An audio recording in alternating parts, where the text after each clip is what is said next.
Well, this morning started out pretty wet, rained all night, and we're headed for Marvell, and then tomorrow Helena, and cross the Mississippi the morning after.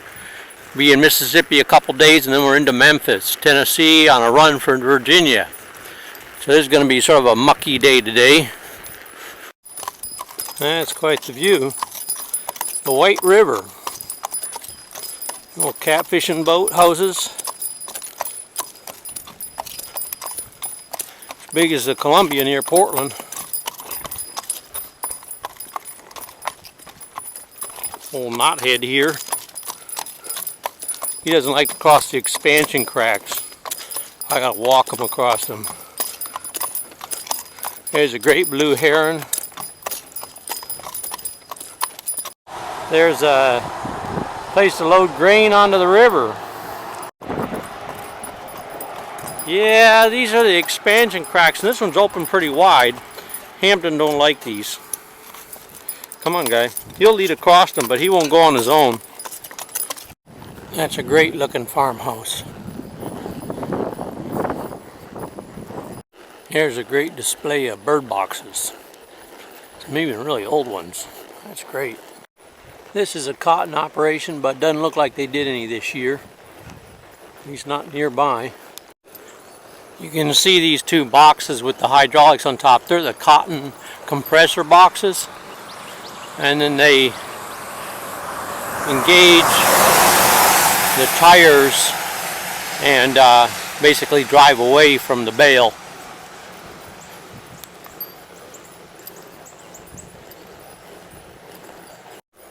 There's a 4850 John Deere, and here we got another one of them big bug machines.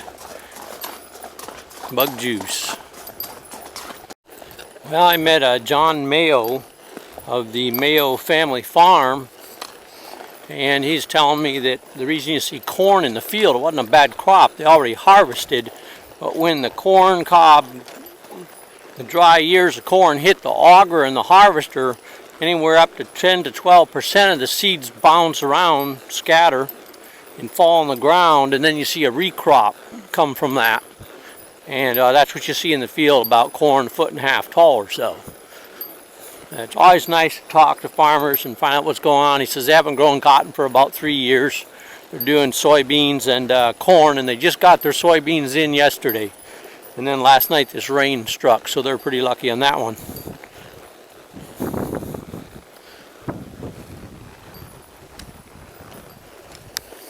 This Bayer company, Liberty Link Ignite, is a herbicide tolerant, probably a seed apparently, a variety of seed. Bayer is the company that produces Hedinol. It's a herbicide that they sell in Thailand, and I think they finally built a factory there near Bangkok. But it's highly toxic, and it ends up in the hands of Thais, and they have the hill tribe apply it. And of course the hill tribe got no protection. They might even be washing the containers in a ditch like this and got it all over their hands, have no idea or no basis to know how lethal the stuff is, and that's some of the things that we'd like to see come to an end. AstraZeneca and Gramoxone is the other major offender in Thailand.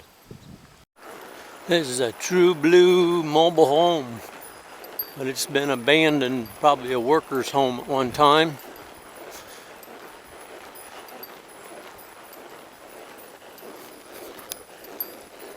This is a swamp. You can see all the base of the trees. They're inside there. There's not much brush, and the trees are all swelled down at the bottom, like they're used to a lot of water every year. Lots of maples.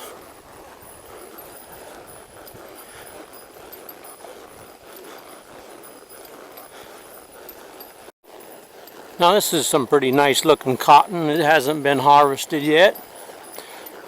A lot of bolls close to the ground. That's what they were saying they lost back there in Dumas.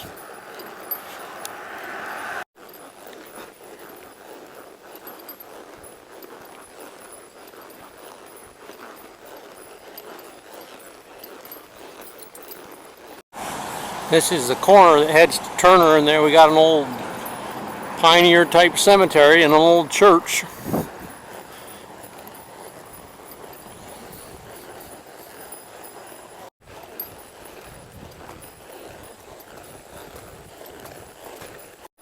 Here's an absolutely ocean of cotton. And here's the, these make the loaves. There's one loaf behind it. I got stopped and probably just got going yesterday or something. But that's what they make the loaves with. And a truck will come back under them and haul them to the cotton gin. That is a lot of cotton. There's a really big frog in here trying to get away. I don't know where he went.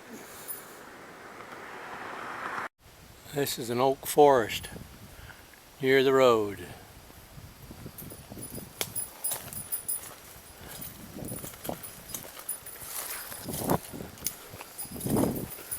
How you doing, guy? Hanging in there? A few mosquitoes.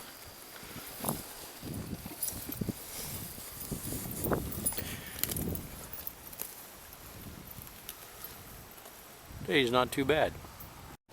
Wow, look at this sky go dark, man. Look at that. It's coming behind us.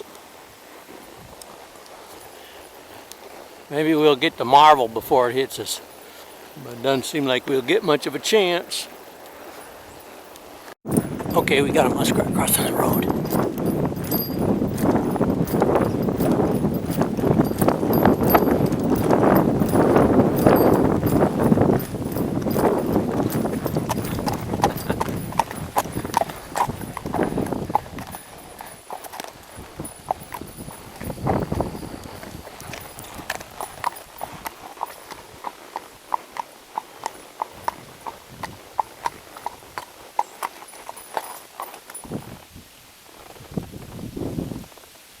Where'd he go? I guess he went back into his hole or out in that field. This is like farm art. Anyway, you can see that storm that shot over to me to the east. It's mostly gone now. I got a little sprinkling, but this is like farm art. These colors of browns left over from the cotton. Now it's like they completely stripped these plants. It's a little different. Same over here. Or they just didn't get very tall. But anyway, I like the colors, the texture. What I like about the Midwest is the water tanks in the towns. Some towns it's grain silos or like that, but this is water tanks here, and it tells you when you're about close to town, and it's always sort of a nice defining thing to ride for, to get to. It's always sort of a welcoming water tank with the town's name on it. This is a grain silo in Marvell. Farmer Supply Company, Marvell Terminal. There's a bunch of cotton out there, all loaded up, bales. Yeah, there's a bunch of loaves of cotton. There's the new and the old cotton gin. Here's some loaves of cotton, bunch of them.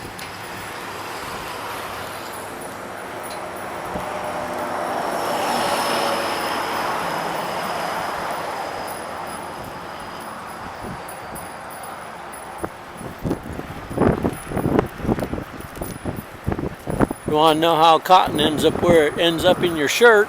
This is it.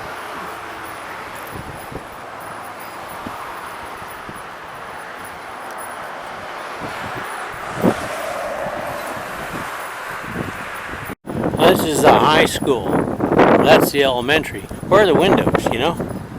The kids get to look out. Sure different than when I went to school.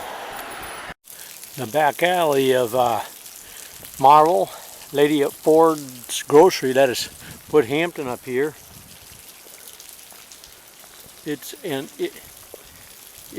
it and that's that. Liquor store. Perfect taste. Pretty interesting. So this is the old downtown of Marvell. Most interesting of them all is Ford's, second from the end, grocery. Been there about 40 years or more. Father before her husband, father before owned it. Pretty interesting.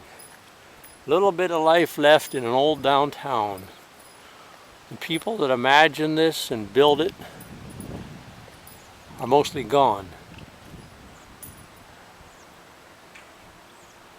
This is what made America so unique, was these little main streets. So this is Marvell. Hometown Collectibles, it says. There's a couple old oak pedestal tables. Remember those.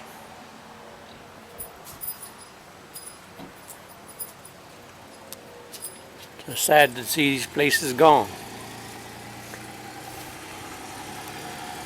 You got to pay your respects to the downtown Main Street squares of America, because this is where it all happened.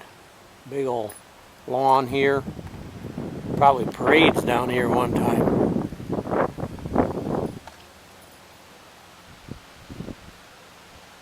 Come see Anderson's, or is it Ford's? Ford's Grocery in downtown Marvell. Great place. Folks are good and friendly. I'm guessing from that Anderson sign that it was a Rexall drugstore at one time from the color.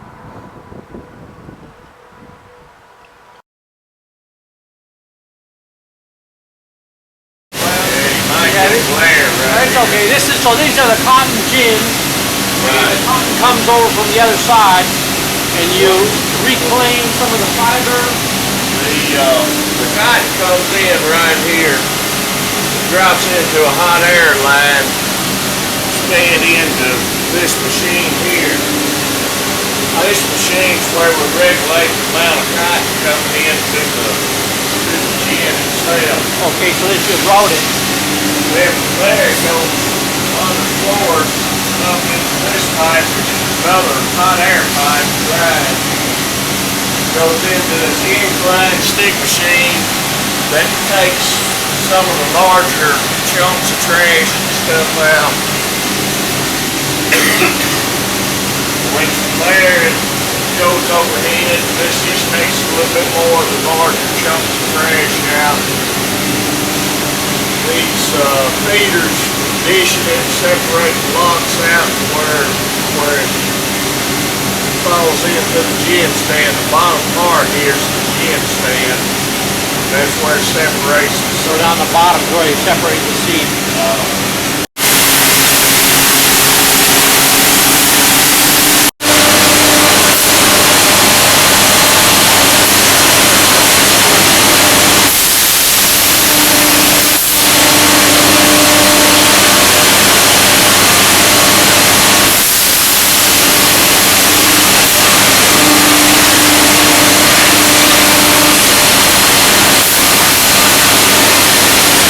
Okay, so I'm going to give you a little bit of background of what the fellow in the cotton gin told me when it was too noisy to really videotape, but that the cotton comes in there and they take the debris that comes off the cotton, it gets sorted out, and there's a debris cotton that gets separated, and that's what goes into mattresses and car seat upholstery and stuff like that for padding, is that debris cotton fiber. And then on the seed, there's a real short piece of fiber that they take off the seed, and that gets sold to companies for feminine hygiene and gets used in those products. And then the seeds, they get crushed for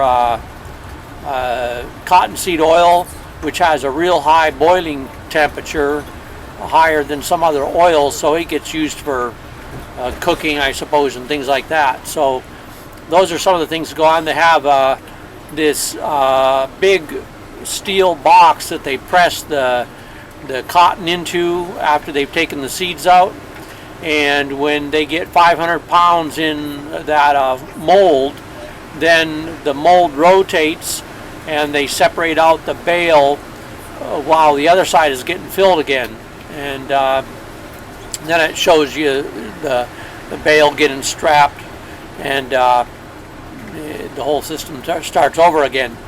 So I think cotton's got a subsidized price at 52 cents a pound, but some cotton farmers feel that a lot of the subsidies should be taken away and use the byproduct to fund, biodiesel and whatnot, so the farmers aren't so dependent on foreign oil to run their operations.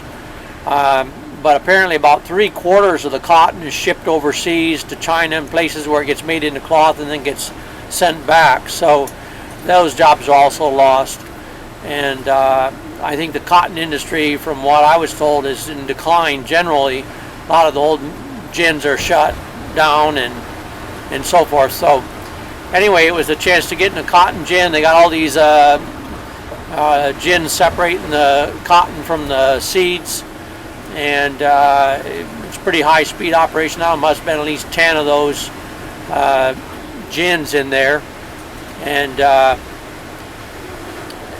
so it's all pretty automated, and cotton goes through a dryer and then it gets fed to the gins, and the man in the control room, he routes it and keeps everything going smoothly, and the cotton gets baled up and shipped out.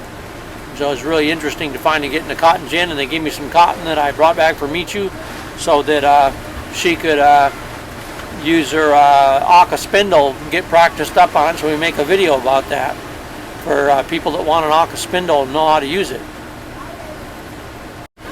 And the farmer, he's farming soybeans and corn this year, and he told me, he said, you know, we're a lot of the kids leave and go to college and they don't come back, and we lose the best and the brightest. And he said that's too bad, because we need those people in the community to revitalize it. And the Delta towns, they're too far from any big hubs, and they're not getting revitalized by people coming out from the cities and buying up the houses and fixing up the shops. And a lot of the old shops, he says, are getting taken down for the old brick, and it's a premium, and so it's getting sold, and so the old buildings are coming down, and a lot of the communities that he grew up and saw as a kid are disappearing and drying up. And of course, this is happening all the way across America. The government should be paying attention, because a lot of these are bedrock communities. There's a buck just running really fast beside the bus. These are bedrock communities, and I think it's a lot more important to America that these communities aren't lost, and that they continue to serve a function in America. But that doesn't seem to be a big concern of anybody in the government.